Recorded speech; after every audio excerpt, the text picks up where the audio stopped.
A paz do Senhor, nós estamos continuando o nosso tema de Manassés a Josias, que fala sobre a transição dos últimos reis de Judá antes do castigo, antes da disciplina, que foi a levada do povo por 70 anos para o cativeiro babilônico. E a chave principal é a transição de uma geração que se esqueceu das bênçãos do Senhor, que se esqueceu da obra do Senhor e se apostatou da fé. E embora tendo se arrependido no final, o estrago já estava feito. E o quanto a gente precisa ter o pensamento sobre isso, né? Atitudes que nós fazemos que, embora o perdão de Deus venha, a consequência fica. E foi o que aconteceu na vida de Manassés. Mas isso também deu lugar ao nascimento de um homem chamado Josias, que recebe o reino dos céus, recebe o reino, uma figura do reino dos céus, apenas aos 8 anos. Então, definitivamente, isso aqui é um fruto de uma graça maravilhosa, de algo que realmente foi feito sem merecimento, foi recebido sem merecimento. E por causa disso, quando o Senhor tem nos falado, começa a dar respostas, né? Isso é muito interessante. Quais são as respostas que nós estamos dando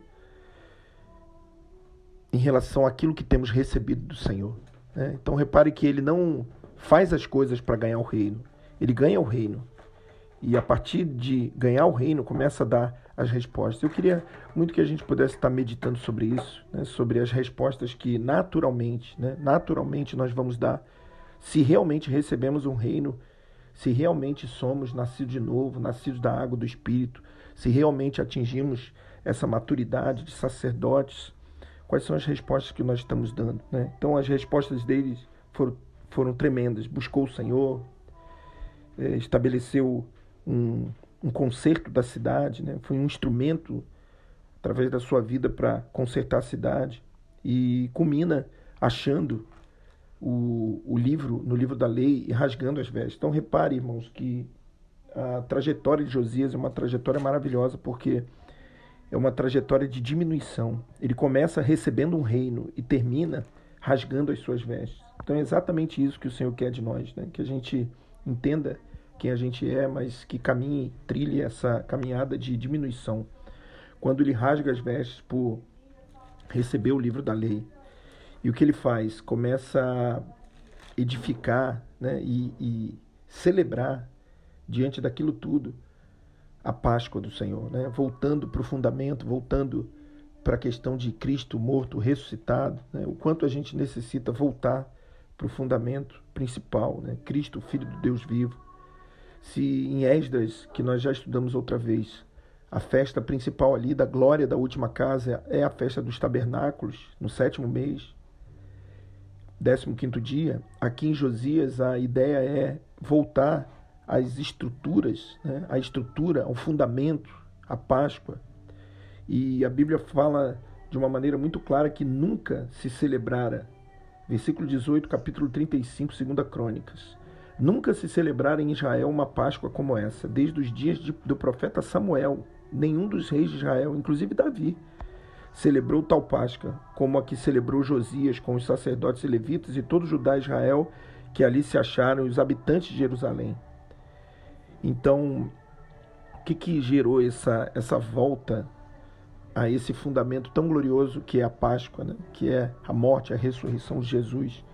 É exatamente achar o livro da lei, encontrar na palavra do Senhor o fundamento. O apóstolo Paulo, um texto que nós sempre falamos, 2 Coríntios capítulo 11, ele fala: eu temo que Satanás faça com vocês o que fez com a mulher, com a Eva, e engane com a sua astúcia e corrompa a vossa mente, e vocês se afastem da simplicidade que há em Cristo. Então, primeiro precisamos entender, né, essa simplicidade, essa realidade que o Senhor tem nos trazido. E o Evangelho é simples, o Evangelho não é algo complexo, porém ele é profundo. E aqui em Josias era necessário uma volta radical ao fundamento, né? O quanto a gente precisa estar voltando para o fundamento que é o estabelecimento, né, da vida de Cristo em nós, e assim Josias fez.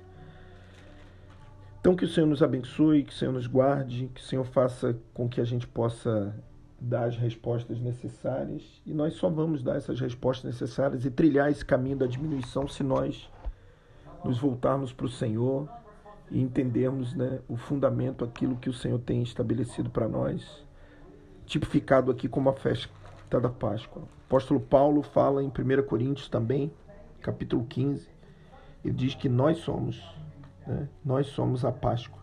Cristo é a nossa Páscoa. Cristo é a nossa Páscoa.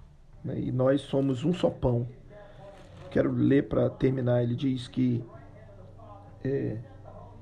o capítulo 1 Coríntios, capítulo 10, capítulo 5, primeiro, ele diz: lançai fora o fermento, para que sejais uma nova massa, assim como sois sem fermento, pois Cristo, nossa Páscoa, foi sacrificado por vós.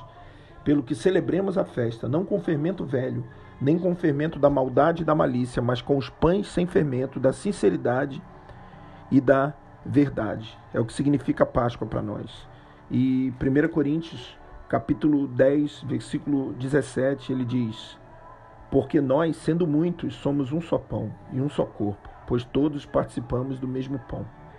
Então, que o Senhor nos abençoe, nos guarde, e que a gente continue nessa caminhada, entendendo que o Senhor tem para falar a respeito da transição desse último reino, que foi Josias, antes de um juízo inevitável.